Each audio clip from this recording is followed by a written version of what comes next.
ഇനി മണിക്കൂറുകൾ മാത്രം ബാക്കി 2026 വർഷത്തിലെ ഫുട്ബോൾ ലോകകപ്പിന് തുടക്കം കുറിക്കാനായിട്ട് ഒരുപക്ഷെ കേരളത്തിന്റെ കൂടി പ്രിയപ്പെട്ട താരങ്ങളായ ലോകോത്തര താരങ്ങളായ മെസ്സിയും റൊണാൾഡോയും നെയ്മറും എല്ലാം തന്നെ ഒരുമിച്ച് കളിക്കുന്ന അവസാനത്തെ ലോകകപ്പ് എന്ന റിപ്പോർട്ടുകളുള്ള ഈ ലോകകപ്പ് C5ലാണ് സ്ട്രീം ചെയ്യാനായിട്ട് ഒരുങ്ങുന്നത്.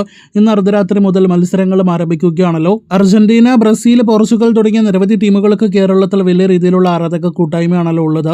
എന്തായാലും ഇപ്പോഴത്തെ നമ്മുടെ മലയാളത്തിന്റെ സ്വന്തം ലാലേട്ടൻ ഇത്തവണത്തെ ലോകകപ്പ് ആര് നേടിയെടുക്കും എന്നൊരു പ്രതീക്ഷയും പ്രവചനവും നടത്തി കഴിഞ്ഞിരിക്കുകയാണ്.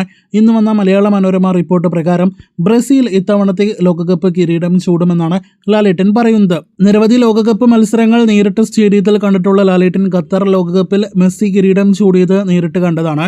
അമേരിക്കൻ ഭൂഖണ്ഡത്തിൽ വീണ്ടും ഒരു ലോകകപ്പ് നടക്കുമ്പോൾ എന്റെ മനസ്സിലേക്ക് വരുന്ന രണ്ട് ദൃശ്യങ്ങൾ അർജന്റീനയുടെയും ബ്രസീലിന്റേതുമാണ്. 2014 ഫൈനൽ തോൽവിയുടെ വിഷമം 4 വർഷം മുൻപ് ഖത്തറിലെ ലോകകപ്പ് വിജയത്തോടെ അർജന്റീനക്കാർ മായ്ച്ചു കളഞ്ഞു. എന്നാൽ 2014 ശേഷം വന്ന 2 ലോകകപ്പുകളിലും ബ്രസീലിന് കപ്പ് നേടിയെടുക്കാനായിട്ട് കഴിഞ്ഞില്ല. ഇത്തവണ ബ്രസീൽ ലോകകപ്പ് ഉയർത്തുമെന്ന് എന്റെ മനസ്സ് പറയുന്നു എന്നാണ് ലാലേട്ടൻ കുറിച്ചിരിക്കുന്നത്. അപ്പോൾ അടുത്ത കാലത്ത് പരിക്കിന്റെ പിടിയിലെല്ലാം തന്നെ അകപ്പെട്ട നമ്മുടെ നെയ്മറിന്റെ ടീം, അതായത് ബ്രസീൽ കപ്പ് ഉയർത്തുമെന്നാണ് ഇതിനോടകം തന്നെ ലാലേട്ടന്റെ പ്രവചനം. എന്തായാലും നിങ്ങൾ പ്രേക്ഷകരുടെ പ്രതീക്ഷകൾ എന്താണ്? മെസ്സി പിന്നെയും ഒരിക്കൽ കൂടി കപ്പ് നേടുമോ, അതല്ലെങ്കിൽ പോർച്ചുഗലിന് വേണ്ടി CR7 ആദ്യമായിട്ട് കന്നി കിരീടം നേടിക്കൊടുക്കുമോ എന്നൊക്കെയാണ് നാം ഉറ്റുനോക്കുന്നത്.